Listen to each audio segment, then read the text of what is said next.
Okay, let's talk about what Spielberg is actually doing here because this movie isn't just about aliens. This is a meditation on faith when the universe gets rewritten. At 79, Spielberg sat on CBS Sunday Morning and asked a question that apparently terrified people. Is God our God only on this planet? Or is God a God for every system where there's civilization, intelligent life, or even developing life?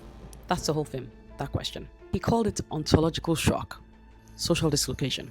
Meaning, if the government announces right now that they've been hiding extraterrestrial life since 1947, what happens to everything you believe about the universe, about your place in it, and about God's design of life? And Spielberg's not asking this to attack faith.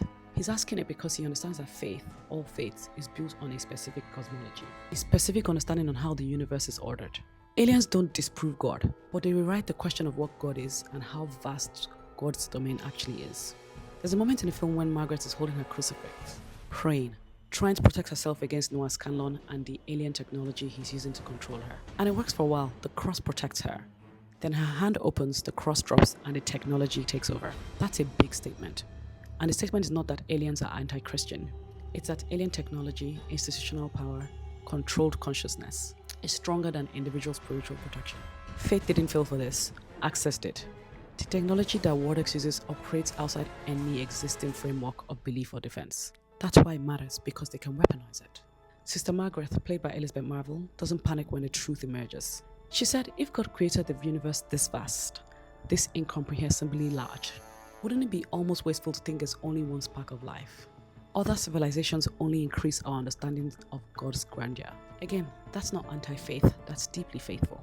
And that thought process is backed up by actual church history. In 1277, the Bishop of Paris, Etienne Tempia, condemned 219 philosophical propositions at the University of Paris. The one that matters is Proposition 27.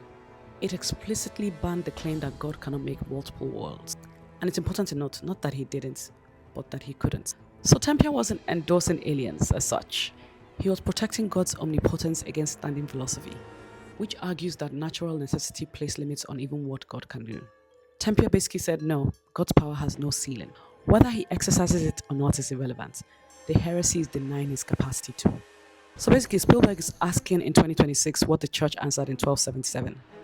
Now here's where it gets a bit deeper. The film uses animals as messengers. A red cardinal, a stag, a fox, a raccoon. Now these aren't random. Margaret's first encounter is a cardinal, a red bird flying into her home. It awakens something in her, latent psychic ability. Basically, the capacity to understand consciousness itself.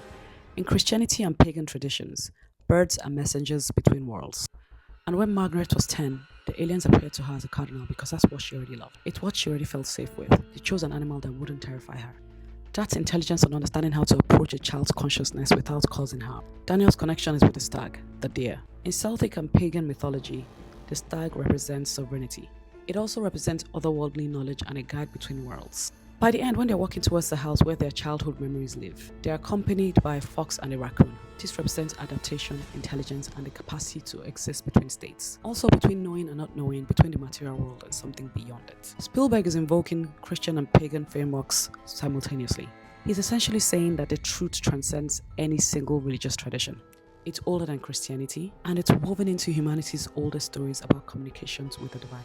And then there was Margaret's experience speaking in a different language, essentially speaking in tongues. And that's biblical as well, speaking languages you've never learned, and channeling knowledge that does not originate in your own consciousness. And this in itself was terrifying to institutions. It's why Wardex existed. It's why they try to suppress the truth. Because when people understand that consciousness can be accessed by something beyond governmental control, the power structure as we know it collapses. Empathy becomes a weapon, understanding becomes revolutionary.